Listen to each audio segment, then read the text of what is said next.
banyak sekali kunti kayak lagi berjejer-jejer gitu. Kita didengarkan suara orang jalan gitu loh guys. Apa sih? Lu tahu cekar ayam? Itu gede banget, panjang.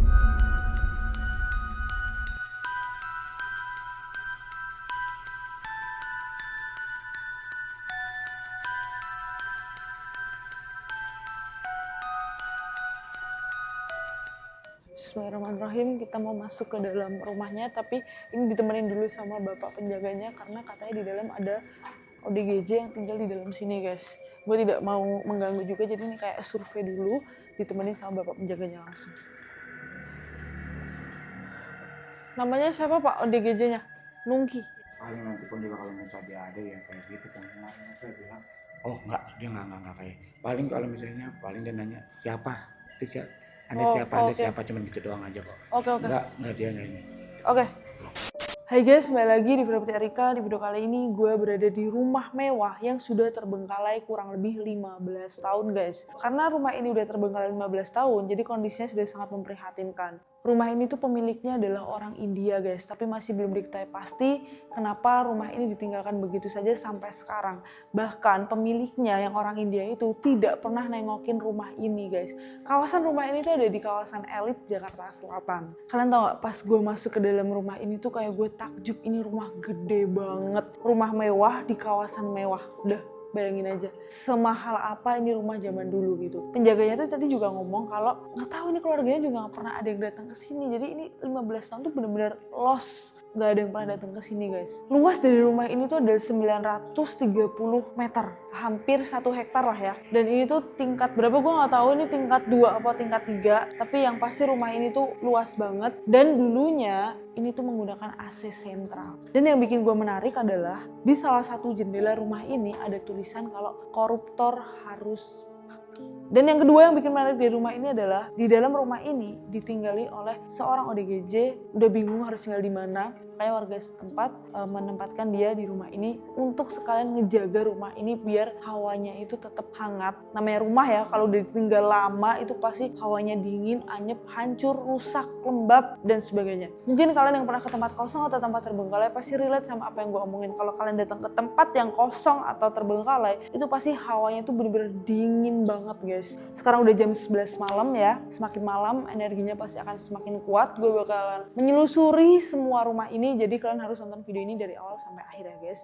Ini cukup unik ya, rumahnya tuh kacanya tuh selalu kayak gini bentuknya. Tapi rumah ini memang ditinggalkan secara sengaja ya sepertinya, karena semua propertinya itu sudah dibawa semuanya. Jadi ini benar-benar tinggal kosong song. Lihat deh dari tangganya aja, melingkar gini guys. Ada yang ngintip nggak sih tuh? Nuki. ODGJ ini namanya Nuki guys.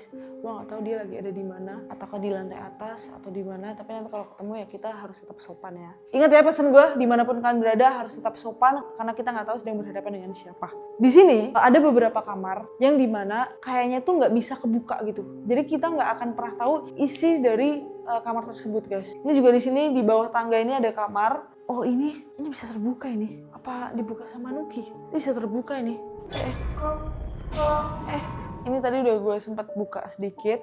Ternyata di dalam ini adalah kamarnya ODGJ itu guys. Jadi di sini ada kasur dan juga barang-barangnya beliau. Gue nggak akan masuk karena gue nggak akan mengganggu ya. Gue nggak mau kepo juga. Takutnya nanti dianya nggak terima atau gimana. Karena kan ya namanya ODGJ pasti pikirannya tuh nggak seperti orang-orang sehat pada umumnya gitu. Kita tetap fokus ke lantai 1 dulu ya. Gila, rumah semewah dan sebagus ini yang dulunya menghabiskan puluhan miliar untuk membeli tanah dan bangun rumah ini, tapi sangat disayangkan sekarang rumah ini harus kosong dan terbengkalai begitu aja. Pemiliknya adalah orang India guys. Ini juga ada suatu pintu, 2 pintu mungkin menuju keluar, yang cuman ini becek banget karena udah mulai pada bocor. Di belakang ini juga ada kamar yang dimana kamarnya itu kayaknya nggak bisa dibuka. Jadi ada beberapa kamar itu memang nggak bisa dibuka. Selain gue mau fokus ke energi yang ada di sini dan juga experience yang ada di sini, gue tuh juga sering salfok ke bangunan-bangunan gitu. Apalagi kalau gue datang ke rumah-rumah mewah. Dalam otak gue kayak, kok bisa nih terbengkalai, kenapa? Terus ke sini itu juga ada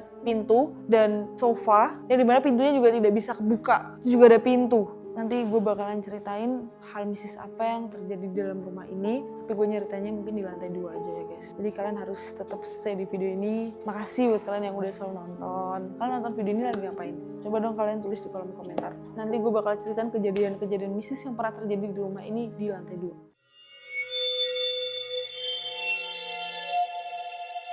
Sekarang gue lagi ada di lantai 2, di belakang gue ini kaca yang cukup panjang dari ujung sampai ujung. Di lantai 2 ini juga ada beberapa kamar dan juga kayak ruang keluarga gitu. Plafon-plafonnya udah pada mulai bocor. Pas gue mau menuju ke lantai 2 ini, gue didengerin suara burung gagak 3 kali. Dan gue browsing kan, tanda-tanda ketika mendengarkan suara burung gagak itu apa gitu. Gue bacain ke kalian. Lagi. Burung gagak ini memiliki berbagai macam arti, termasuk pertanda kematian, pertanda kedatangan tamu, dan juga pertanda hal buruk. Kalau kalian mendengarkan suara burung gagak di atas rumah, di sekitaran rumah, dianggap sebagai pertanda buruk yang akan datang di rumah tersebut. Gue gak bisa lama-lama, karena gue juga gak mau terlalu mengambil resiko, jadi kita cepet-cepet aja guys, karena ini waktu udah menunjukkan semakin malam, sudah setengah 12 guys. Kita mau ke kamar yang ini kebuka ya, bukan ini kebuka, yang ini ketutup. Oke, let's go. Bahkan di ruangan luar ini juga ada ruangan lagi guys. Jadi ini di luar situ tuh kayak ada bangunan lagi. Jadi bener-bener ruangannya tuh banyak banget, kamarnya banyak banget. Ini salah satu kamar yang ada di lantai 2 dan di belakang gue itu ada kamar mandi. Di sini ada WC, ada 2 WC anak dan WC dewasa dan ada bathtubnya. Kita bisa lama-lama ya guys. Gue juga nggak tenang di sini. Jadi kita langsung aja meninggalkan kamar ini. Kita menuju ke ruangan yang lainnya. Di sini gue juga nggak tenang karena tadi ya seperti yang kalian tahu ya, bapak penjaganya ngomong kalau di dalam sini ada ODGJ yang tinggal. Gue takutnya dia agresif atau seperti apa, jadi perasaan gue nggak tenang. Dan di belakang rumah ini tuh ada kayak pemukiman warga yang dimana warga itu tuh pada komen ke Pak RT sama Pak RW, di dalam rumah ini tuh sebenarnya ada siapa sih, kok berisik banget seperti ada aktivitas dan suara anak kecil yang saling teriak-teriakan satu sama lain. Si Pak RT kan bingung ya, karena tempat ini tuh udah kosong lama, udah 15 tahun, siapa, nggak ada siapa-siapa gitu. Dari situlah warga sekitar itu menyimpulkan bahwa rumah ini tuh adalah rumah yang horor gitu, rumah yang mistis, nggak ada orangnya tapi kok sering terdengar suara orang aktivitas, lebih-lebih itu suara anak kecil. Kalian tahu nggak, di belakang kamera ini kameramen gue tuh kayak lihat kanan kiri atas bawah, mereka pun nggak tenang, ada yang jalan di mana. Jadi setiap kita ke ruangan demi ruangan tuh kita didengarkan suara orang jalan gitu loh guys. Kalau jalannya masih pelan gitu gue masih tenang ya, walaupun gue takut tapi gue akan tetap stay cool. Ketika tidak ada angin yang begitu kuat berarti kita lebih kuat daripada mereka. Tapi kalau udah ada angin yang luar biasa itu biasanya tuh energi mereka, kekuatan mereka tuh lebih dahsyat dari kita, sehingga kita punya energi tuh kesirap, jadinya kita lemes, bingung, linglung dan seperti itu. Makanya dimanapun kalian berada tetap sopan dan tetap berdoa guys. Ini kan kawasan elit ya. Biasanya kan kalau orang-orang elit, orang-orang yang rumahnya besar-besar seperti ini tuh kan malas ribet kan. Tapi saking dia nggak nyaman dan takut itu sampai lapor ke RT loh. Berarti memang real menandakan bahwa rumah ini tuh ramai sekali sampai mengganggu mereka gitu. Gue tuh tadi ngerasanya kayaknya tempat ini tuh lebih didominasi oleh perempuan.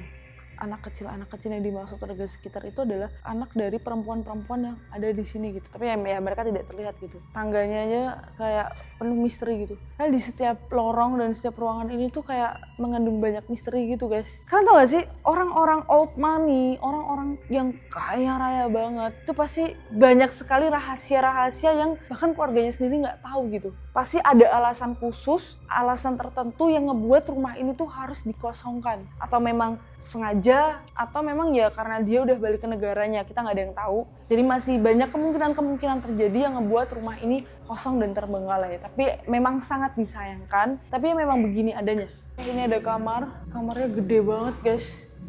Gila, di dalam kamar aja ada kayak gapura tugu kayak gini guys. Luar biasa banget. Dan ini jendelanya. Jadi mungkin ya dulunya ya tahun 2000-an. Karena ini kan kosong sekitar tahun 2010. Pemilik dari rumah ini tuh sering membuka jendela ini biar mendapatkan sirkulasi udara gitu kan masuk ke dalam kamar. Gue liatin sedikit aja ya nih. Ini kawasan elit guys. Dan bahkan di depan rumah ini tuh ada satpamnya. Nih kawasan elitnya. Kalian yang orang Jaksel tahu nggak ini di mana? Jadi dulunya memang ada satpam penjaga dari rumah ini. Ada sekitar 2 satpam, dan ketika rumah ini dikosongkan, terus pemiliknya pergi, satpamnya masih dipekerjakan di sini untuk menjaga rumah ini. Satpamnya aja bingung. Kayak ya udah, kayak uang masuk gaji mereka, tapi mereka nggak pernah komunikasi sama pemilik dari rumah ini, guys. Tadi kan gue juga nanya kan, satpamnya dari rumah ini tuh kayak, dulu mah rumah ini tuh dihuni sama keluarga yang harmonis kak gitu. Mereka pengusaha kaya raya. Tapi ya saya nggak tahu, karena saya hanya pekerja, apa alasannya ditinggalkan tuh saya nggak tahu. Di sini adalah bagian depannya, ini adalah balkon lantai 2-nya, lihat. Awas air. Lu mau nyemplung ya, Ber? Ini karena hujan yang cukup deras, atapnya udah pada mulai bocor, mungkin hujan angin juga, sehingga nih balkonnya semuanya udah kena air. Untung gua tadi lihat dulu ya, kalau enggak ini kita bisa kecemplung di sini. Dan rumah ini tuh dikelilingi oleh pohon-pohon besar yang sangat gue yakini pasti di setiap pohon itu ada penghuninya. Kita akan masuk ke kamar yang sebelah kanan yang katanya di sini banyak sekali kunti kayak lagi berjejer-jejer gitu, karena kamar yang akan kita masukin ini itu tuh menghadap keluar, jendelanya keluar. Beberapa orang itu tuh sering lihat sosok perempuan yang menampakkan diri di jendela. Let's go, langsung kita masuk. Di kamar ini yang ada beberapa sosok kuntinya, tapi gue belum mencium bau wangi ya. Katanya kalau ada kunti di dalam suatu ruangan tuh kita akan mencium bau wangi atau bau kembang, tapi gue belum. Tapi yang ada tangan gue yang masih tercium bau menyan. Tadi gue sempat dikasih kayak menyan Arab gitu supaya bisa memanggil mereka untuk tetap berkumpul gitu. Ya walaupun mereka berkumpul, pasti mereka ada di sekeliling gue, melingkarin gue gitu. Mereka tidak bisa mencoba masuk karena kembali lagi gue tidak welcome, jadi ya mereka tidak akan masuk gitu. Ruangannya tuh sama ruangan sebelahnya, sama-sama besarnya, bahkan bentuknya pun sama. Cuman kenapa yang sebelahnya itu penghuninya nggak banyak, sini banyak, gue juga nggak tahu kenapa. Apa karena mepet banget sama si pohon atau gimana, gue nggak tahu. Dan di sebelah sini ada kamar mandi. Kita langsung aja mau naiki satu persatu tangga.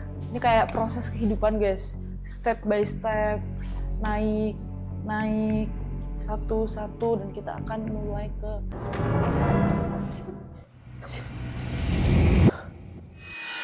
sebelah situ.